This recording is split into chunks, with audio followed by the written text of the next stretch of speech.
Indian oil corporation deputy general manager കൈക്കൂലി വാങ്ങുന്നതിനിടെ പിടിയിൽ. സ്വകാര്യ ഗ്യാസ് ഏജൻസി ഉടമയുടെ വീട്ടിൽ നിന്നാണ് എറണാകുളം സ്വദേശി അലക്സ് മാത്യു വിജിലൻസിന്റെ പിടിയിലായത്. വിവരങ്ങളുമായി VS അനുവാണ് തിരുവനന്തപുരത്ത് നിന്ന് ചേരുന്നത്. അനു, എപ്പോഴാണ് കൃത്യമായ വിവരങ്ങൾ ലഭിച്ചതിന്റെ അടിസ്ഥാനത്തിലായിരുന്നോ പരിശോധന? ബിരിൽ അല്പസമയം മുമ്പ് ഇപ്പോഴും ഈ സ്വകാര്യ ഗ്യാസ് ഏജൻസി ഉടമയുടെ വീട്ടിൽ തന്നെയാണ് അലക്സ് മാത്യു ഉൾപ്പെടെ ഉള്ളത്. വിജിലൻസ് സംഘവും അവിടെ തന്നെയാണ് ഉള്ളത്. തിരുവനന്തപുരം വിജിലൻസ് പ്രത്യേക യൂണിറ്റ് 1 SP-യുടെ നേതൃത്വത്തിലുള്ള സംഘമാണ് ഈ അലക്സ് മാത്യുവിനെ 2 ലക്ഷം രൂപ കൈക്കൂലി വാങ്ങുന്നതിനിടെ പിടിയിലായത്.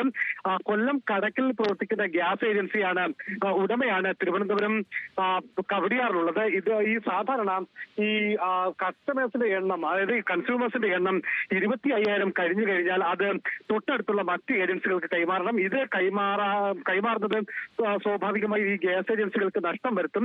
അങ്ങനെ ഉണ്ടാകാതിരിക്കാൻ ആയിട്ട് 10 ലക്ഷം രൂപയാണ് ഇന്ത്യൻ ഓയിൽ കോർപ്പറേഷന്റെ ഡെപ്യൂട്ടി ജനറൽ മാനേജറായിട്ടുള്ള അലക്സ് മാത്യു കൈക്കൂലി ആവശ്യപ്പെട്ടത്. ആദ്യഘട്ടത്തിൽ കൊടുക്കില്ല എന്ന് പറഞ്ഞു.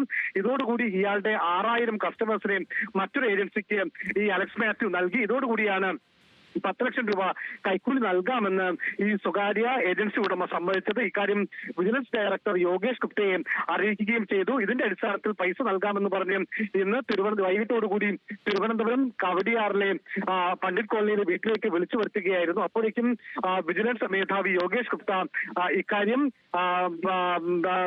കേന്ദ്ര ഉദ്യോഗസ്ഥർക്ക്, അതായത് വിജിലൻസ് പ്രത്യേക യൂണിറ്റ് 1 ഉദ്യോഗസ്ഥർക്ക് നൽകിയിരുന്നു.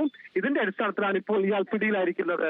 ബിനിൽ, ഓക്കെ, വ്യക്തമാണ്. VS അനുവാണ് വിവരങ്ങൾ നൽകിയത്. Indian oil corporation deputy general മാനേജറാണ് കൈക്കൂലി വാങ്ങുന്നതിനിടെ പിടിയിലായിരിക്കുന്നത്. സ്വകാര്യ ഗ്യാസ് ഏജൻസി ഉടമയുടെ വീട്ടിൽ നിന്നാണ് എറണാകുളം സ്വദേശി അലക്സ് മാത്യു വിജിലൻസിന്റെ പിടിയിലായത്. ഇപ്പോഴും ആ വ്യക്തിയുടെ വീട്ടിൽ തന്നെയാണ് അലക്സ് മാത്യുവും അന്വേഷണ സംഘവും ഉള്ളത്.